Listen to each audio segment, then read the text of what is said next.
Well, a most excellent day to you, madam. I'd like to thank you for submitting your manuscript for my review. I don't typically take the time to review others' work, but you can happen to catch me at a magnanimous moment, so I decided to do this. Now, as to the results of my analysis, I'm afraid I have a few things to impart to you. So let me see how I put this delicately. You are trying to put too much of the poet, too much of yourself into your work.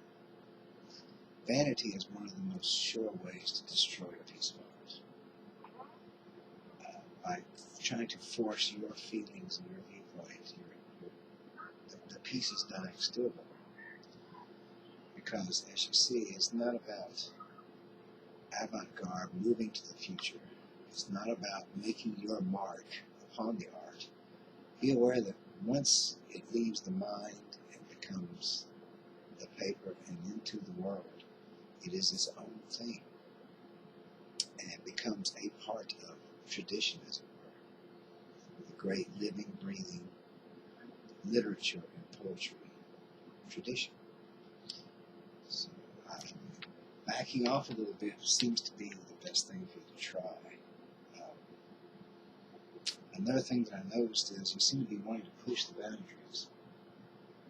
That's not necessarily the correct answer. One of the great misconceptions is that the past is the past and we must evolve and move forward. With literature and bodies of work like poetry, there is no past, present, or future. They all coexist together.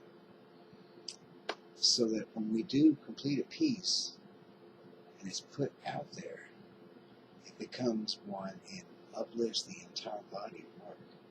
I know this is contrary to some of my fellow futurists, but the simple fact of the matter is that it is one huge, growing, evolving literary mass, and we must apply to it. But we cannot control it. We can't stake out a corner of it.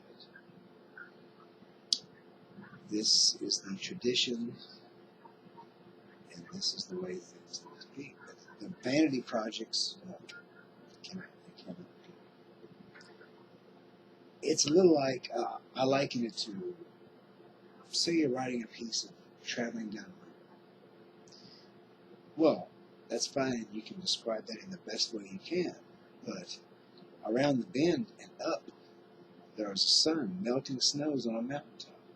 Small rivulets that come together to actually form and cut the stream. Are those any less a part of the experience because they're outside of our perception? No, it's all one unified experience. Around the next bend, the falls, you can't see them. Does that diminish their importance? No, I say it does not. The overall, the gestalt is what the important thing is. Now, in saying this, tradition does not mean reiteration. Tradition does not mean repetition of what's been said before.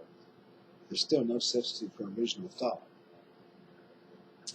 Just be aware that the originality becomes a part of the whole, and we don't actually control it. We don't try to stamp or carve any niches. We let it assimilate into the whole. And that is the true poet experience.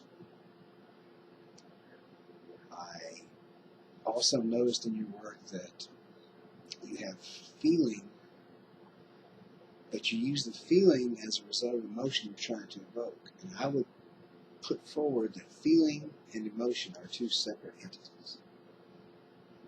The emotion is the callous, denoted word on the page that so many authors will try to use, whereas the feelings are the true evocation of the poem brought about by the stream of consciousness, by each reader's input reacting to that particular work.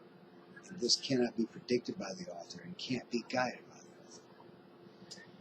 So, just once again, just to say that as we don't actually own anything, this combination of mine and the typewriter. We are the midwives of a piece of art. And once the art is out there, it takes on a life of its own. We can no longer shepherd it. We have to let it reach its full potential. And along those lines, I think you just need to take your paper back, go over what you've done, and I guess approach me again.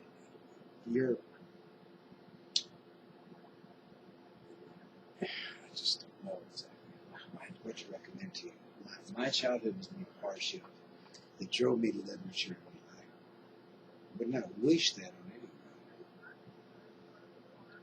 But its lesson has stuck well with me.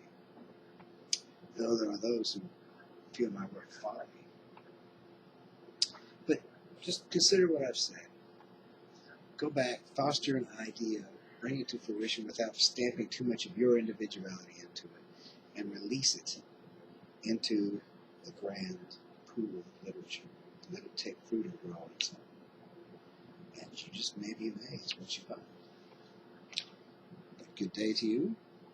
I'm now going to retire, and check with me after a rewriting. We'll see what we come up with. Thank you for recognizing my eye, and good day to you.